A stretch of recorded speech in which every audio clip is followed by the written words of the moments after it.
and welcome to the On The Burst podcast. I'm your coach, Brandon Savage, and I'm joined by my assistant coach, Timmy Moody. How are you, Timmy? Yeah, I'm nervous about... we're in Savage Studios this week, obviously not in DM podcasting. There's been a bit of a change. There's a bit cheaper equipment around and a few little false starts. So it's funny because it's not actually cheap equipment compared to the normal home. I didn't want to try and say it's cheap. I don't want you to put down my equipment. It's good stuff. No, it's good gear. This setup, this is cheap. Like expensive individual items, but as a collective, they don't go well together, do they? I don't have any of these things, so look, you're doing well. I've had a lot of this for a long time, and because we're into podcasting, you know, you accumulate this stuff over the years. But this room here was meant to be our podcast room, and I was meant to create a podcast studio for us to do On The Burst in every Tuesday. But I think we got to like the day before we started recording episode 1, and we're just like, you just want to go in DM podcast studio? And we're like, yeah, it makes the podcast more official. Whereas this place, it's just like, it's so ghetto. But it's not actually ghetto, but it's just ghetto in the podcast world compared to what we're used to. Yeah, of course. Look, the thing is, I'll be honest with you. I think I need to get something off my chest. I'm a little bit nervous. I don't know whether it's recording or not. It's changed. Recording. If the red button is flashing, yeah, it's recording. Okay, good. There you are. You are nervous because this is probably our third take, and the first take I think we're like nearly a minute through, and it just turned off. So, yeah, look, I just wanted to make sure that we're off and we're ready. I wanted to take strong carries, but I didn't want to be like just running decoys for no reason. 100%. You know what I mean? Yeah, so. I get what you mean. I think On The Burst, we are just footy nutheads. And we love footy. We love footy terms. But we're recording to you on a Friday because on Tuesday, it was my wedding anniversary. Congratulations. Yes, thank you. We did not celebrate it. I just did our normal routine at home. My wife did say to me, you can go to your podcast Tuesday afternoon. I usually spend all Tuesday afternoon during the podcast. So I'll finish work, go straight to the studio. Me and Timmy, you know, we get the car in there, get the car out, and then I come home and I'm editing all night pretty much. She said I could go. That was the test, obviously. It was so tempting. I was so tempted. But I think on the Monday, I messaged Sham and said, hey, we're not coming in. It's my wedding anniversary. We're not doing anything, but I should probably stay home. Yeah, Tuesday's, I guess, not the most exciting night to sort of spread roses near the Harbour Bridge or something. Is that what we're going to do? I don't know. Oh, well, I was going to, but then it rained, I guess. Great to have an excuse. No, I wasn't actually going to. Third wedding anniversary is a weird one because it's like... It's not a full milestone. Every year's a milestone. Honeymoon period's over. It is. It's over. It's over. But yeah, we're celebrating this weekend. We're very excited for it. And Tuesday night was just a normal night. If anything, would have been more fun for me to go do the podcast because that's what I love doing. But I think it's just as good we're doing it on a Friday. I think this podcast is meant for a Friday, but we do it early in the week so people can listen, and it just works with all our schedules. So how was your week?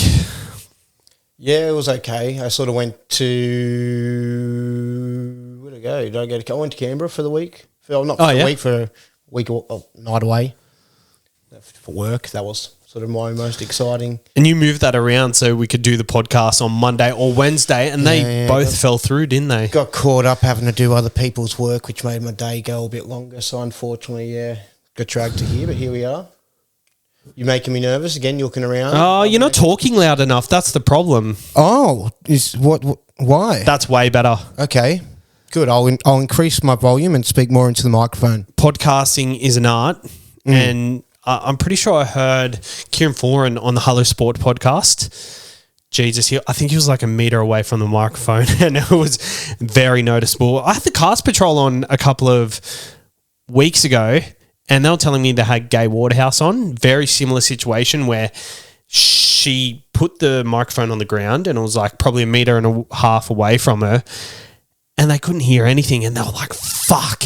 I think you've told this story, and they had to get some expert guy to sort of put the thing. Yeah, paid him like $300. Jesus, I don't know if I would have paid that much, but for an interview like that, you do what you can to get it out there. But so we started the last podcast with me opening a drink. I did listen back to it, and we didn't even explain what had happened on the audio. So if you were listening on the audio, you would have been like, "What happened?" I feel like you could have heard a can. You would have picked it up if you were, sort of listening along. You would have worked out what was going on there. Yeah. So what I did is I opened a drink and it just fizzed up everywhere. But because it's my own house, we're going to do the same thing. Do you want a little bib or something to catch that in?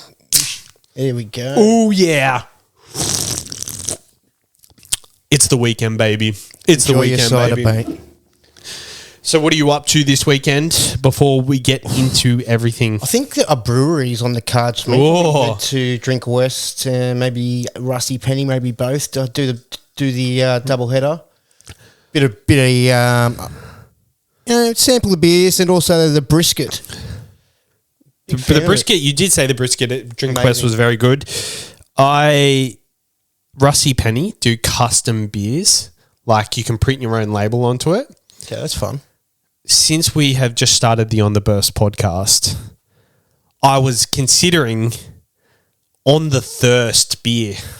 Ooh, on the thirst. On the Thirst. That's like Mr. Beast and his Feastables line. It's sort of, a bit of a play on words. I think that's something we're going to explore eventually. We're obviously massive influencers, you know what I mean? So we might as well be selling some products. Like you're obviously good friends with Logan Paul. Mr. Paul. That you're happy to display his items for him. I think you're on a pretty good deal. I think Savs is going to be paying me about $1,000 an episode for this Prime deal he's got. We're nearly there. I think this is a trial run. So if a lot of you buy Prime and use the code TURBO. Yeah, there's actually no thing. He's just a mad Logan Paul fan. I'm not a... I don't know which is worse, you like being a mad Justin Bieber fan in high school, or I'll probably say that's fine because he's pretty talented to an he's talented. In high school though, it was pretty gay. Back in the times, it was okay to say that. What songs were going on at that time? My favorite song was "One Time," which was his first song. I thought "Baby Baby" was his first. Yeah, no, I was obsessed with him before "Baby" came out, and then "Baby" came out. Yeah, it was pretty grim. I think he was 13 or 14 at the time. The same age or something though. I was 1 year older, so it was a bit cringe that I was fangirling. Yeah, I can understand that. I probably would have picked on you for that too. Yeah, but I was okay with that. I'm comfortable. I at the time I had a long-term girlfriend, so my sexuality wasn't actually questioned. It was just kind of exactly like Selena Gomez.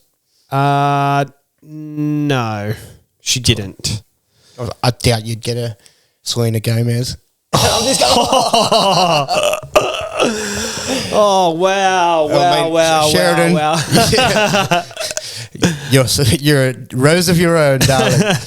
All right, so this podcast, obviously we talk a lot of shit, but I think predominantly we've gotten lost in the last 2 weeks trying to go away from what we're best at. That's talking about rugby league. Yeah, a lot of rugby league in this podcast, but this time of year, obviously it's a slog, so I think we're doing the right thing. But we do have some things to bring to the table today. But first, Jarome Luai.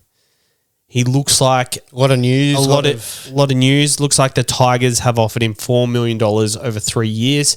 What are your thoughts on it as a Penrith fan? Encourage him to take that money and go for it. I reckon I could work out quite well for him. He was ahead of Nath in the junior system as a halfback as well. So he can lead a side. He just plays. He's got a unique sort of steppy sort of style. I think Benji would be the perfect person to sort of let him unleash his thing and also, be the main guy. I think it'd be exciting for him. I'd be happy for him to take that money and look after his family, you know what I mean? I'd also like him to stay, but unfortunately I don't think we can keep everyone. It seems we just lose, too many each year, but that's the, price of success, I guess. I'd honestly love Jarome Luai to stay at Penrith, but I think, firstly, he's won 3 comps in a row. I think he does want to challenge himself because even though 3 years in a row, you shouldn't be questioning him as a player, but people still are because they're like, oh, he's in Cleary's shadow. Yeah. Took Samoa to a grand final. I know they had... And if he doesn't win the grand final next year going to another club, they'll say, see, you're not good enough. You know what I mean? And I'll give him a hard time. You'll get more hate or whatever, but that's fine. He's built for it. Exactly. 3 premierships in a row, going to the Tigers who are struggling, but I think on his behalf, it's a very smart move to be looking at the Tigers because they are struggling, but they're headed in the right direction. They got the roster. They've got the gun fullback. Got Appy there. Appy Coruscant, who's one of the better hookers in the competition. If he thinks he can be a halfback, Adam Dewey is a pretty good 5'8", and they got Bud Sullivan and Aiden Caesar there who, to be perfectly honest, if he was playing 7... I wouldn't mind Aiden Caesar playing 6 next to him just to be that kind of steady hand near him in case the game plan on the other side is to go after Luai. I could see him flicking between them trialling him at half and at 6 and trying a few different combinations out and trying to see what works. Sorry, I was speaking about a metre. I was doing a Gay Waterhouse then. Oh, you weren't actually that far away. Oh, really? I felt like I was over in your bloody lap for a sec. Hey. Yeah, I felt like I was about to get tackled out into the left side of the wing there. But, I can see him trying to work out the best combo if it happens. Who knows? There's a lot of smoke around this one, so there might be fire. See what happens. I think so too. There's reports that he was offered $850K to stay at the Panthers. I think the real number would have been slightly lower, but if it's not, like, in my opinion, a professional athlete like Jarome Luai wants to test himself. Like, they've done it 3 times in a row. He could win 10 premierships in a row and everyone will still be like, oh, but Cleary did it. Yeah, good point. Yeah, and with a lot of the other boys going that are from the area as well, you know what I mean? Like having Crichton leave, Spencer. Crichton, Spencer. Yeah, so I could see him then going, well, that's what's going on and, I'll take the money. Everyone else is sort of getting paid. I want to get paid, you know what I mean? Yeah. It makes sense. How about this kit you're wearing? I've just noticed this, but I work in corrections jail sometimes. I thought about that as soon as I actually put it together. Ideally, I'd wear them separately, but look, they're together today. So you wanted to match the Nikes together. Yeah, look, I just wanted to sort of scare the community when I go in and buy my beers and stuff. So thinking there's one loose. So Jarome Luai, yeah. Whatever he does, I think it's smart. Whatever way you look at it, yeah. If he really wants to stay with his crew and with the Penrith boys, I can totally understand that too.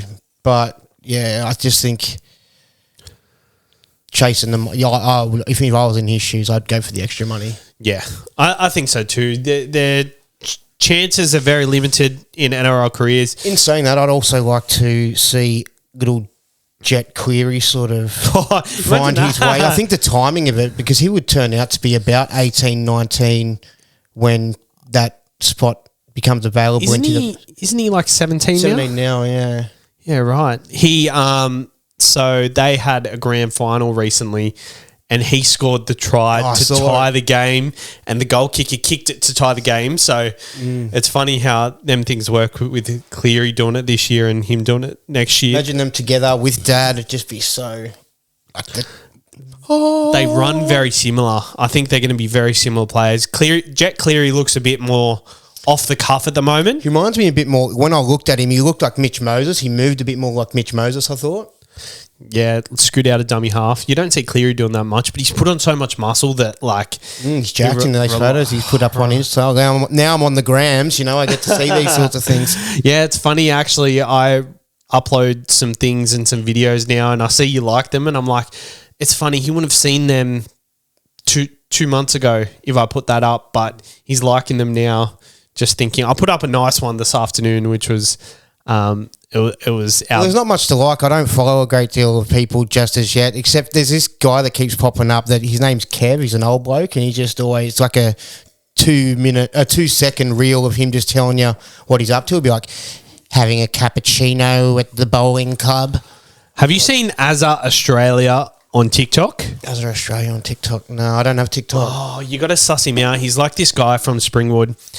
He uploads probably like 20 videos a day, and it's just telling what he's doing at the time. And it's so funny. Okay. He watches Home and Away, and he tells people on TikTok, "Yeah, I just watch Home and Away."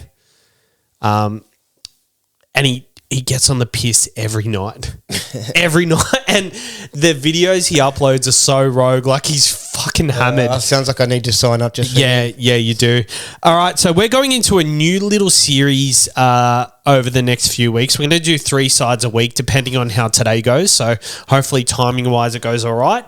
We're going to do moments throughout every team's year. So 2023. So what we're going to talk about is each team's best moment, each team's worst moment, and each team's most defining moment. You might think the best moment and most defining moment could be different, could be the same, but defining could also be a bad thing, maybe. In matter of fact, they're actually so different. In every single team I've done, they're very different. Disclaimer, it seems like he's done a lot more homework on this than I have, so All right, so we're going to start off with the wooden spooners. So if you don't like poo slinger teams, this probably isn't the episode for you. But if you're a rugby league nut, you'll obviously love to hear it. So with the Tigers, the best moment of their year, I've got 2 here, and that's them beating Penrith in the wet. Yep. And also their win over the Cowboys at Leichhardt Oval. I think them 2 games were around similar time, and I think at that point, They'd gone winless for like 8 weeks, 6, 7, 8 weeks. And then they went on this hot run after they beat Penrith. And I think that really showed a really good sign of the Tigers. And I think that's what they can do in 2024. And then just after that, it fell to shit. Yeah, mine for their best moment was the defeat against the Panthers. I remember I was at the Leagues Club and it was just sort of pretty morbid. And it just didn't feel like it could happen. And then, yeah, that was a start of them playing all right for a little bit. Hot tip, we're doing Penrith last because they came first. That's their worst moment. Yeah. Like at that point, there was a lot of reports going around saying they can't do the 3-peat. And yeah, I guess we'll talk about Penrith when that comes up. But I think in that period, I legit thought, okay, this is the Tigers I expected this season. Maybe my hopes are too high for them in 2024, just based on that. With these teams rebuilding, you're kind of going to give them a couple of years. But that was my best moment for them. Their worst moment was a couple of weeks later, Luke Brooks injured, their loss against the Cowboys. So they towed up the Cowboys at Leichhardt. They went up to the Cowboys' home ground and lost 74-0.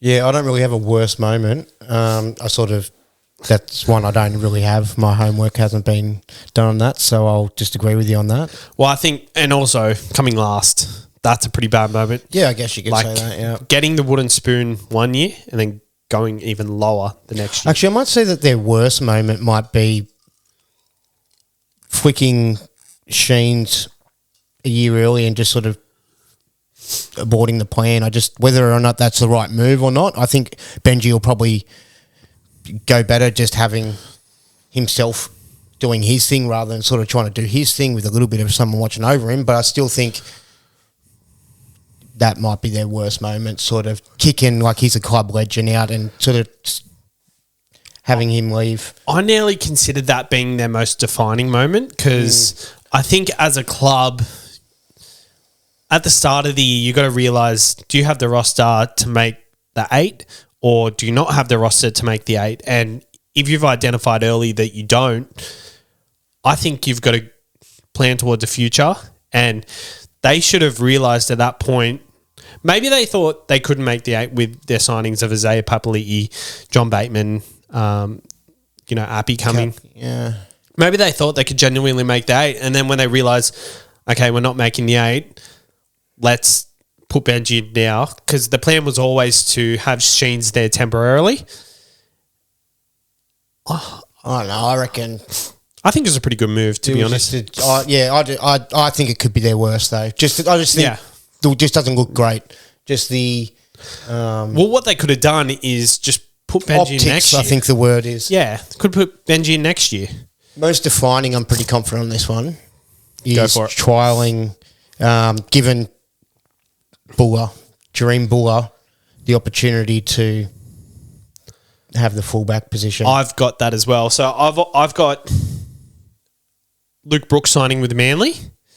So it allows them to move on and move forward as a club. Yeah. But Jarome Buller debuting, I think that genuine great fullbacks are hard to come by. And he came in with a bang.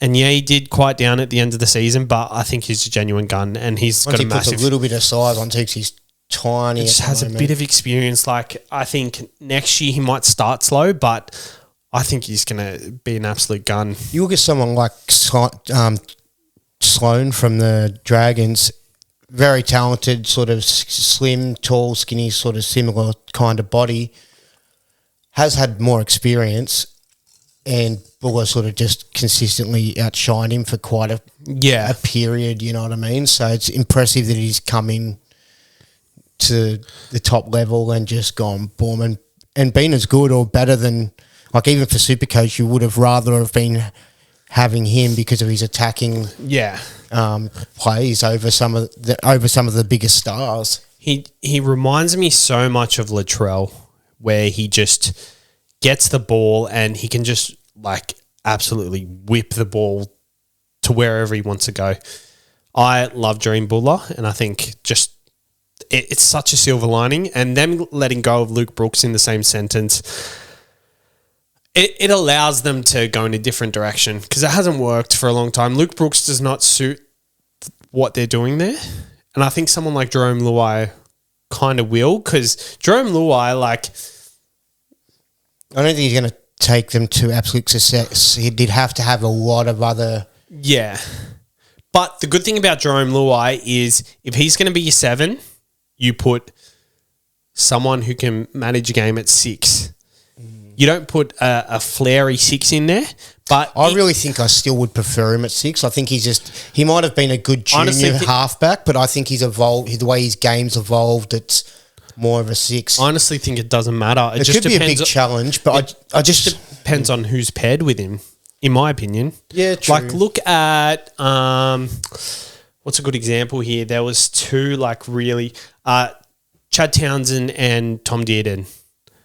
Like, probably last year more so. Tom Dearden came on the scene this year and really dominated, but Chad Townsend and Tom Dearden, they're kind of 2 similar halves who, like, they game managey, they put their other players in better positions, and not one of them is the absolute superstar, because they got that superstar fullback.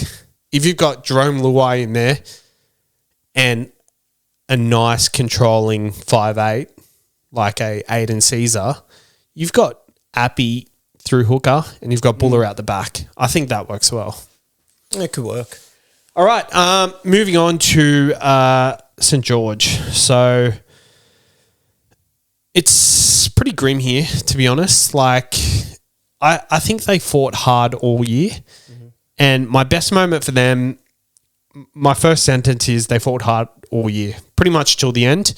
And they're in a lot of games. The best moment was probably the Roosters win on the bell, where Tyrell Sloan kicked it to, I think it was Max Feeney, whatever one it was. The Twins, yeah. Yeah, that was in round 12. The way I remember them is Max Feeney and Matt Feeney. So the one that has a rat's tail is Max. Yeah. Which is a shame. Max. But that makes sense. Because you'd like Matt Rat, you know what I mean? Like, it would have been like... And then you could call him Rat... Matt the Rat? No, what's the surname again? I'm confused. Rat Feeney. Rat Feeney, yeah. Rat Feeney. Yeah. I like Max. Feeney. Because Max seems like more of a ratty type name. Yeah. So, yeah, that was their best moment, in my opinion. Their worst moment, I can't really pin it down. They didn't really have massive losses. And their most defining moment, probably Ben Hunt. Like, I still don't know where that's at, and I think that's got to be sorted for them to progress. I'm probably going to go with Axe and the coach, just because I think it's... He was all right. Opens things up. He was all right, but I think they did need to go in another direction. Yeah. And they're active in the market at the moment, which I like. Yeah. That's all I really have to say about the Dragons. Yeah, I think they were very uneventful, boring, sort of not overly... Just like there was other teams that sort of took the limelight off them, like the Doggies, and even the Doggies that did better. Like you look at the Doggies, you look at Tigers and stuff. And but you look at it at times. Like we just talked for 10 minutes about the Tigers. We had nothing to say about the Dragons just because there's no direction of the club. With the Tigers, there's stuff to get excited about. But yeah, not much to get excited about the Dragons. But with the new coach, I think they signed Tom Eisenhuth, absolute superstar. Yeah. I'm kidding. Yeah. No, don't bag the bloke out. But he's a journeyman. I actually think they're going to go all right this year. Need your journeyman to your clubs. That's true. They've. I heard a podcast on Bloke in a Bar with Jack Bird. Mm-hmm. He said he wants to play centre or 5'8" this year. Tyrell Sloan has gone for surgery, which means Lomax is going to start the season at fullback, which means Jack Bird potentially goes to 5'8" or potentially goes to centre in place of Lomax. And if Ben Hunt and Flanagan are in the halves, Jack Bird in centre, Lomax out the back, I kind of like it.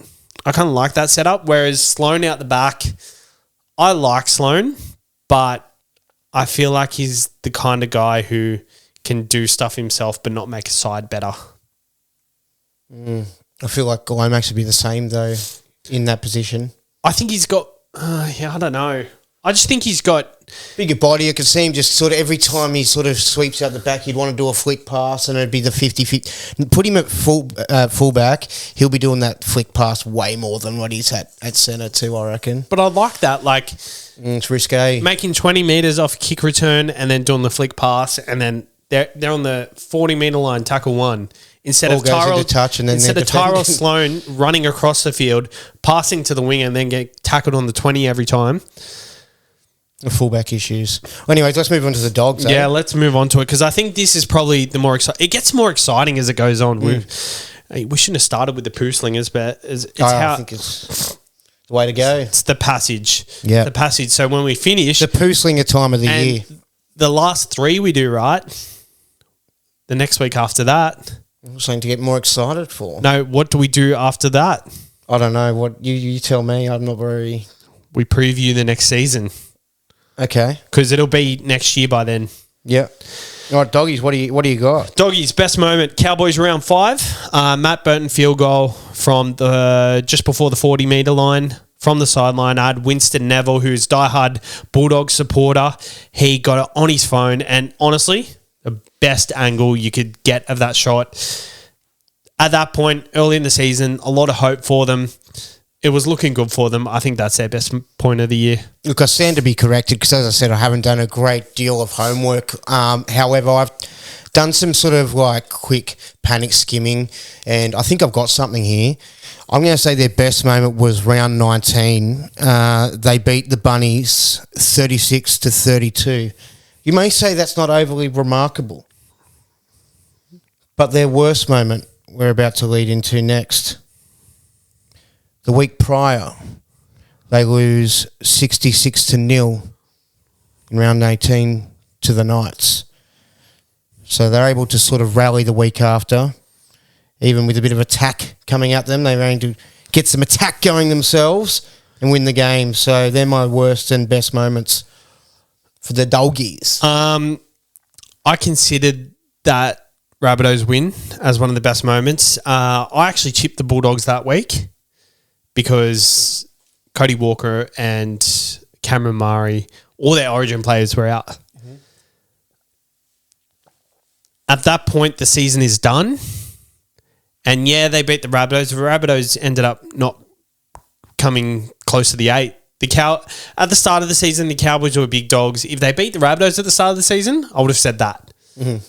But I think there's a genuine argument for both, right? Because like the Rabbitohs were expected to win that and expected. That's the point. The Rabbitohs were expected to go on their run to get into the semis. And the Bulldogs came up for it. Yeah. But yeah, you mentioned their worst part. 100% their worst part, eh? The 66. The 66 nil. Very grim. Very grim. Their most defining moment. I'm going to say smash and kick out at training twice. Went with the knocked him out once, and then the other time they ripped his pec apart. Go easy on kick out at training. Take it easy on him. I saw kick out the other day. We went to breakfast. Yeah, you're making me heaps jealous. And it's funny, I walked straight past him, and it was in Penrith, so he obviously still lives in Penrith. I remember Dane Laurie still lived in Penrith when he was at the Tigers. And Charlie Stain still lives in Penrith. All these players who go to the Sydney clubs, they stay living where they're living because they can. It's weird to think that, but it's kind of like changing jobs. Well, they say moving house is stressful, so maybe they just want to focus on their footy and... Like, think about it. You go to work in Blacktown Penrith area. is a place to be. Let's be fair. Yeah. Like Byron Bay, like all the celebs were doing it. I've heard a lot of them are sort of coming to Penrith now. Like Chris Hemsworth, I think could live in Penrith. I'm not too sure. Penrith is up and coming. I love Penrith. Oh, it's all the rage. It's basically going to be like Bondi in a couple of years, I'd say. Pretty much is. He I walked straight past him. I messaged you straight away, but it was early in the morning, and I'm like, Tim's not going to see this for a couple of hours. I didn't get a photo. Had I known, I would have legged it down there. I didn't get a photo with him because you're a bitch when it comes to that sort of stuff. Like you get it real. You get real like when we went to go interview Dylan Edwards together, I go up and ask him, "Oh, can I have a little chat to you?" And then you just backdoor it and run away from me. Like that was so weird. Well, he was having dinner with his family, and the dinner just got served. You've got to be aggressive sometimes. You've got to. Yeah, but you know what I mean. Like you've got to just like be like, you got to come in and like swoop. We'll show the video here. Does Dylan Edwards look uncomfortable or not? He loves it, man. He loves it. Look, I don't know. He's fine. And like his kids were there. His family was there. Yeah, it's fine. It was just a weird, like, his daughters were looking at us. I see them all the time around Penrith and like they're, I don't know. I think they prefer someone like myself to occasionally just come up, ask them a question rather than you sit at all the Penrith local spots sitting there going, "Oh shit! Look, it's kick out, and just staring at them for 35 minutes. Yeah, you're probably right. Yeah, right. The Bulldogs' most defining moment, I've put Toby Sexton. Them signing Toby Sexton, I think. It's not solving the problem, but it's recognising the problem that they need a halfback. And Kyle Flanagan was not doing it. Matt Burton is not a halfback. And how about this chat that Matt Burton to centre? I hate it. Yeah. He was great at Penrith at centre. Like, I think he was just really, really ideal there. Like, for us. Yeah. It worked great, but I think he'd play great there as well. Who would they stick at 5'8" over him? They buy someone or coming up. They consider buying Luai or something like that. I just hate it. I hate it, and I think. Do you think Crichton plays fullback or centre? I think he'd play fullback. I don't mind Taff at fullback, Crichton at centre, because I think that shores up their defensive line completely. Whereas, I mean, Kraz can play centre. They can put Blake Wilson on the wing. I don't know how it pans out. Maybe that's something for I think the Cribb's preview. game probably wants to evolve to that way. I think he's a great centre, but I think he probably wants to play there. Yeah, for sure. He was probably signed as a fullback. All right, and that's our three teams. I think that was a good amount of time to get through, so we'll do three teams next time as well. I'll do my homework for next week too. I'm going to have notes and stuff, so... We actually have a special guest next week who is a diehard Rabbitohs supporter. Okay. So I think we'll chuck the Rabbitohs in there. Yeah. Bit cheeky. Yeah, it's a bit cheeky. Bring him involved, yeah. Yeah. Put him with the scraps. Do you want to know who it is? feel like a surprise could be exciting. Yeah, okay. Yeah, okay. I like surprises. You probably won't know who it is, to be honest. It's like, I don't know, it's part of, if you're a punter and dribbler on the Facebook page, you'll know who this guy is. Yeah, and hot tip, he likes to go deep into the line. All right. We like someone who can go deep in the line while on the burst. Yes, exactly. All right, burster of the week. Okay, yeah. Who's your burster of the week? So remind me. Do you want me to start? Yeah, you have to remind me what the subject. Yeah. So burster of the week is pretty much your bloke of the week, like person who's gone the hard yards, absolutely gone above and beyond.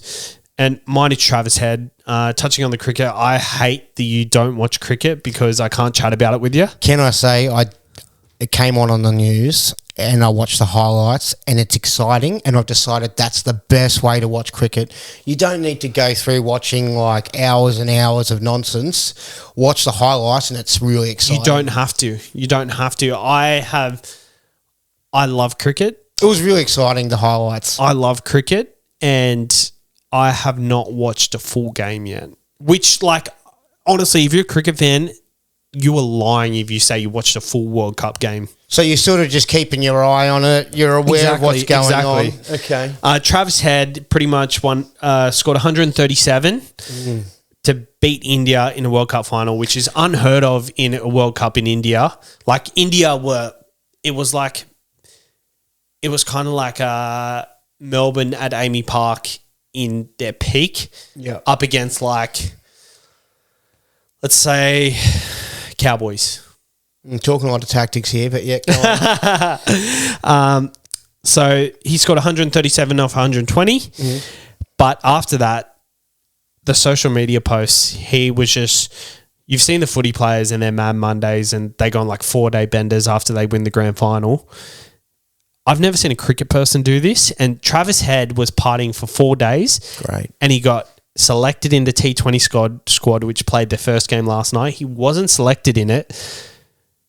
And can you blame Australia for not selecting him? Because he just partied his ass off. And there's a lot of comments online with English people, Indian people saying, there's an Indian guy, he said, Australia, I can't cop the fact that the better team didn't win. Our team is better on paper. We had Piers Morgan earlier in the year saying... Sandpaper?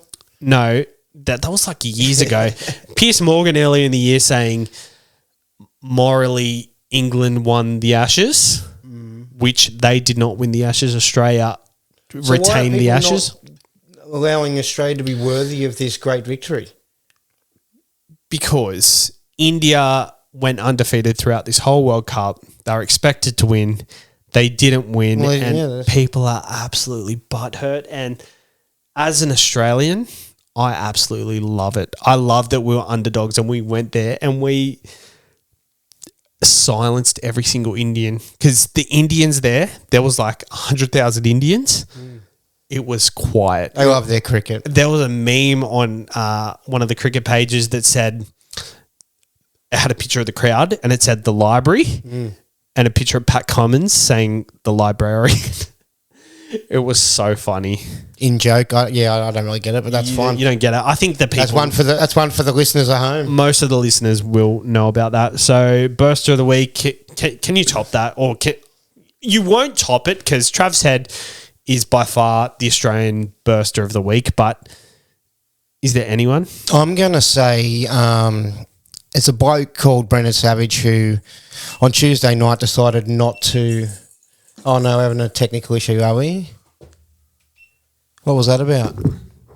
Okay, so on Tuesday night, the bloke by the name of Brendan Savage... Oi! Oh, another mess.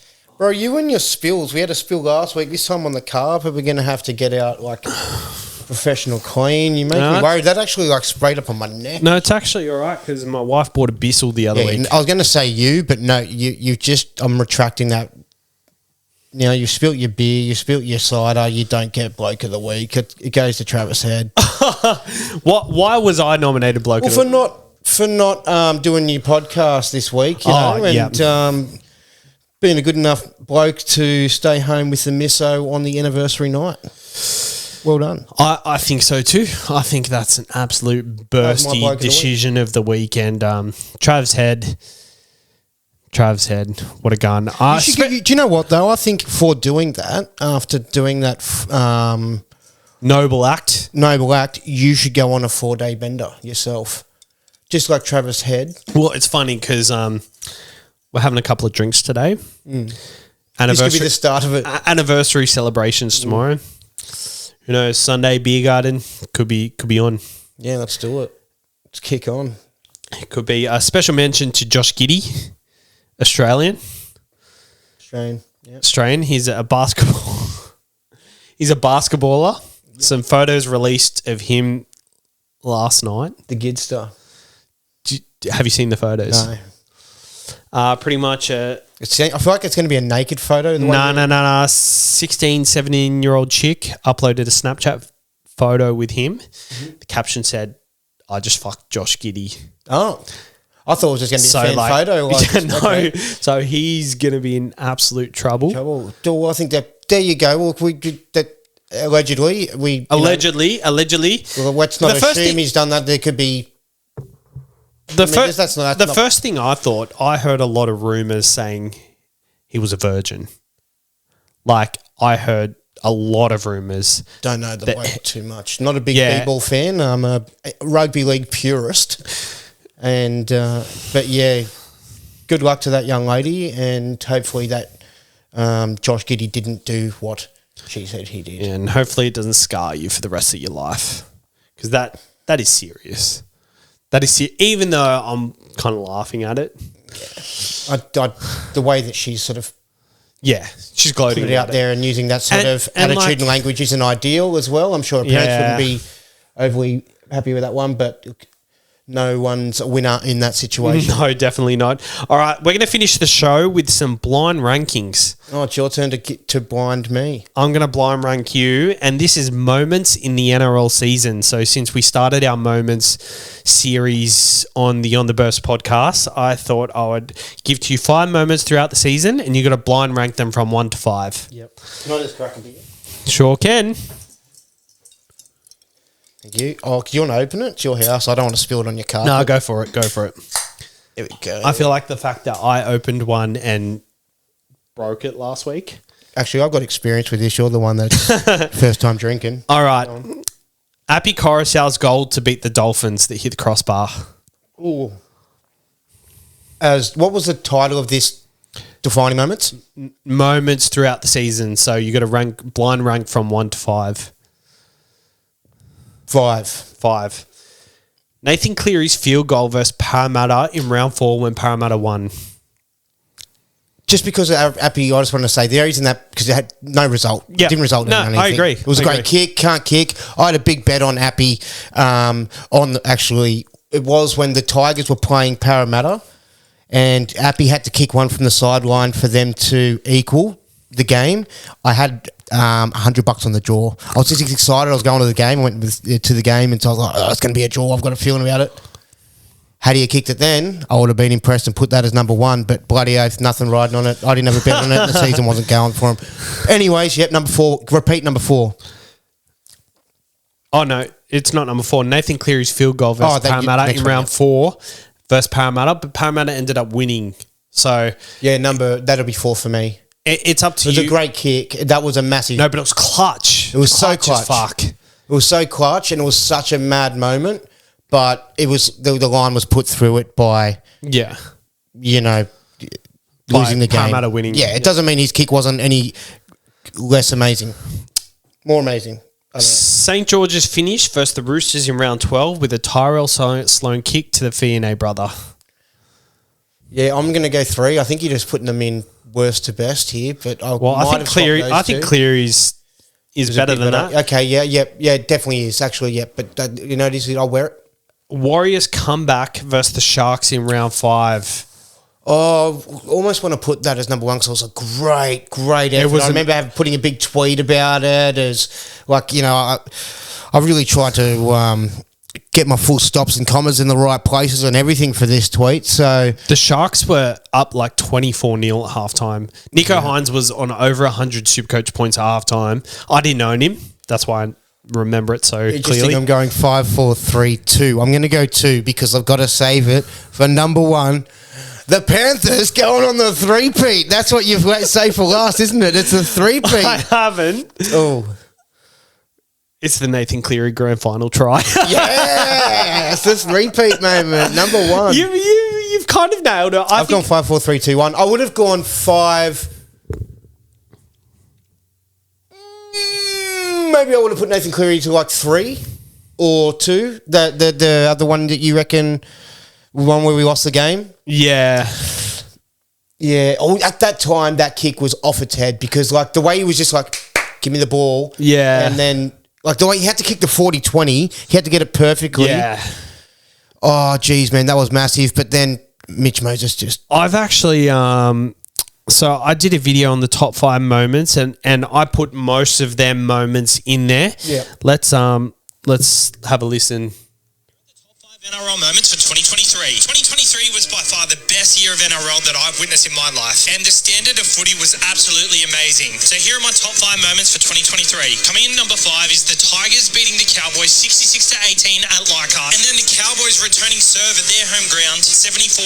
Them 2 games were by far the highest scoring games of the year, and it's really entertaining how that became a rivalry this year, and the Cowboys took that loss personally. Number 4 is the Dolphins debut game against the Roosters, where they got the job done off the back of Hammer and Azarko absolutely killing it. The Dolphins exceeded all our expectations and kicked off the season with a bang. That first game set the standard for the year and the standard the Dolphins are going to present as a franchise going forward. Number 3, Appy's goal to win the game against the Dolphins in the dying moments. This was a dead rugby game at the time, but the Tigers were absolutely desperate for a win, and Appy, out of all people, stood up to the test of time, hitting the crossbar and just sliding over. Number 2 is Nathan Cleary's 40-metre field goal against Parramatta Eels early in the season. Yes, Penrith did lose this game. Penrith were behind at this point, and they needed 2 points to equal the game. I've never seen anybody become so clutch from such an awkward spot in the field. To be able to kick that 2-point field goal with just so much pressure is a testament to why he's the best player in the game. And number 1, I can't go past this number 1, Nathan Cleary's try in the grand final. That will go down in history as one of the best. Yeah. I do seem like I'm a bit up Nathan Cleary's bum there, but that's fine. We all should be. I wouldn't say they're the top 5 moments. They're just the top 5 moments I could think about at the time when I did the video. So, and yeah, Appy's goal against the Dolphins, like now thinking of it, the Warriors game should have been in there. The Warriors Sharks game should have been in there. There's a couple of other moments that should have been there, but yeah, that's it for the On the Burst podcast for this week. Yeah, if I could have my time over, I probably would have said that because it was moments. And that moment where Nathan did that was still a moment. And just because another moment afterwards happened, it doesn't mean that moment wasn't awesome. So I probably should have had that number 2. Them top 2, I would not interchange them because I remember watching that. Like, yeah, there was that Warriors versus Sharks game where the Sean Johnson kicked that goal to win the game. Like, I had chills down like everywhere. But when Cleary did it and kicked that field goal, like the feeling was, I can't believe that just happened. Like I was looking everywhere and I just wanted to see everyone's reaction on it because I knew everyone was amazed. Oh, Jesus. Yeah, he's like a mad hero. Like I get it. Like when I'm grew up, I want to be Nathan Cleary. I've got him as my little screensaver. I like looking at him every day. He's a legend. We definitely got to hit up.